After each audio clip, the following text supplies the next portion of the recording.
and in this video I'm going to show you how to use my Fire Traffic tool. So we all know how SEO has shifted more towards content marketing now instead of just building links manually. What Fire Traffic does is it helps you automate this outreach process. So Fire Traffic listens to the Twitter API stream to find any tweets related to your niche, then checks the tweeter's profile for a link to their website. If a link is present, it will crawl this website and find the contact form, then populate, then send whatever message you specify. Okay, so I'll go through these buttons at the bottom here one by one. So firstly, captcha solving. If you want to attempt to solve the captchas on people's contact forms, you can. I'd say it depends how laser targeted your traffic is. If you set the keywords properly, then you should only be messaging people who hopefully are going to be genuinely interested in your message. If you haven't set the keywords up properly and you're kind of just blasting everyone, you're probably going to annoy them by breaking their captchas. So use some common sense with that one. Okay, so next, configure your contact message. So this is how we set up the message that I'll actually send. As you can see, there's a couple of variables we can use here. So firstly, Twitter screen name. So obviously, instead of that text being submitted there, Twitter screen name in brackets, that will submit the screen name of their Twitter account. What it will also do is, if it detects that it's a name, so say they own a page about Ferraris or something, say they've got their screen name to David Jones, then it will change that to hello David and then carry on with the rest of the message. If it can't find a name, then it will just use the full screen name. So if they've got it set to like awesome Ferraris or something, it will say hello awesome Ferraris and then carry on with the rest of the message. Keyword here, so that'll be replaced with the keyword that we found their tweets by on Twitter. So if you've got one of your keywords as Ferraris, then it'll say, hello David or whatever, I saw you tweeting about Ferraris and I thought I might as well check out your website, blah blah blah. Next down here we've got different information that's required in the on most contact forms. So make sure you have a subject, email, all those normal kind of things, telephone number, name, and make sure you populate those, or a lot of forms just won't accept your submission. Next we have configure keywords. So this is where we set what keywords we want to listen for through the API stream.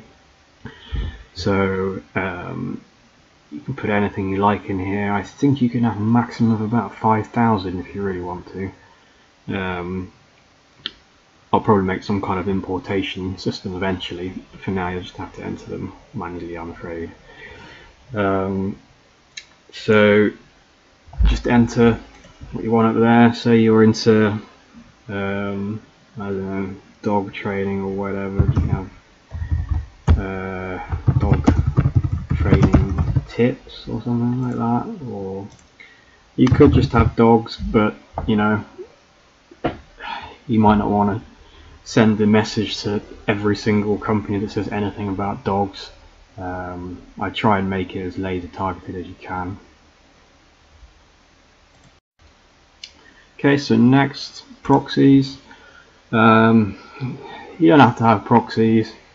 The only reason you might want to use them if you're running it on the same server as your website or something, you might get your IP caught in a few little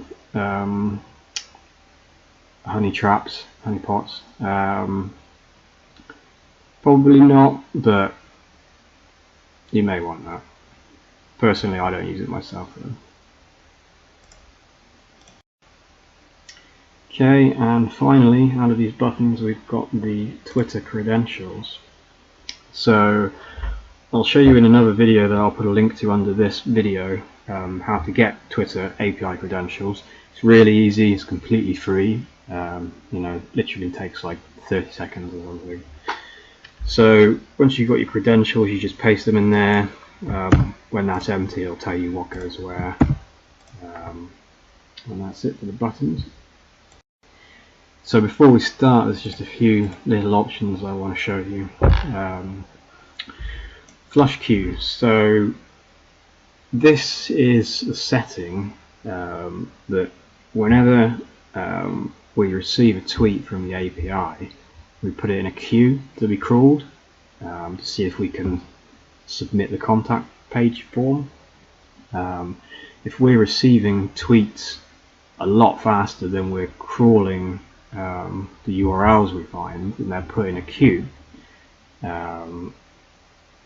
after a while, if we're not crawling these web pages fast enough, and that queue will start to get bigger and bigger. And we have this setting to flush it at a certain point, because if we don't ever flush it and it's getting bigger and bigger and bigger, it'll just gobble up all your memory, and obviously we don't want that to happen. So I just leave that at 100. If your queue keeps getting really big, you might want to look at this concurrent connection setting below. Basically that's how many websites you're crawling at once. Again, it depends on your internet connection. If you've got a lightning quick connection, you can bump that up to, I don't know, 20 or something like that. If you're on quite slow, village broadband or whatever, I'd keep that quite low, maybe even 2 or something. It might not sound like many websites to crawl at once, but keep in mind you've got a lot of traffic coming through the Twitter API stream as well at the same time. Finally, the flush website skip list. So every time we crawl a URL, we make a hash of it and put it in a hash set. Just so, for example, if someone's tweeting the same tweet every 20 minutes and it's got our keyword in it and we're picking up every 20 minutes, we don't want to recrawl it every 20 minutes because we don't want to send them a message every 20 minutes. That'd be pretty annoying. So I would just keep that as it is. You probably don't ever really need to flush it unless you want to send a different message to people that you've already sent a previous message to. So even if it's at like 100,000 or something, it's in a hash set, so it'll be lightning quick to check. Okay, so that's everything we need to get going. Let's click start. So at the moment I've got it set in code just to post to my own website. So you can see now that we're checking tweets that are coming in. They've got URLs to crawl in them. We can see that we exclude certain websites where it says did not try. That's when it didn't find a contact form to post to. When it says unsure, that's when we found a form to post, but we're not sure if it was a success or not. And it'll say that because I've got it set in code at the moment just to post to my own website while I'm doing this demo. So normally that should come back success. And that's it. It's just working its way through, looking at people's contact forms, seeing if it can reach out with your content. That's it. So thank you for watching the video.